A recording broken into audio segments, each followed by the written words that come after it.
दोस्तों इस वीडियो में मैं आपको बताऊंगा कि डिकोड बोल 3 मोबाइल का फिंगरप्रिंट सेंसर किस तरह तब्दील करेंगे।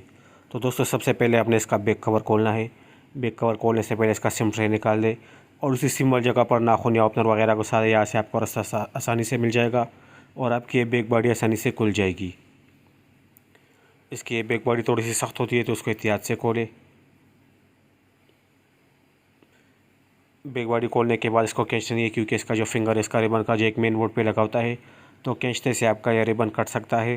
तो इसको इसके साथ नज़दीक ही रखते और इसके ऊपर इससे के जितने भी पेज है सारे पेज खोले, एक भी पेज बाकी नहीं रहना चाहिए। पेज खोलने के बाद इसका ये कवर खोल दे। कवर खोलने के बाद सबसे पहले आपने इसका बैटरी का जैक निकालना है।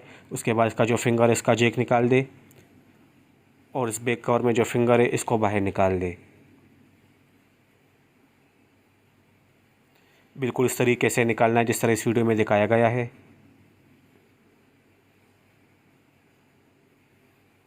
तो दोस्तों ये इसका फिंगरप्रिंट सेंसर है। अब इसमें दूसरा नया फिंगरप्रिंट सेंसर लगा लें। इसको बिल्कुल इस तरह लगाना है जिस तरह पहले ये लगा हुआ था। अगर आपने गलत लगा दिया तो इस पर ये बैक बॉडी फिट नहीं होगी और इससे आपका ये रिबन भी कट सकता है। तो दोस्तों फिंगरप्रिंट सेंसर बैक बॉडी में फ़िट करने के बाद इसका जो जैक है मेन बोर्ड पे लगा ले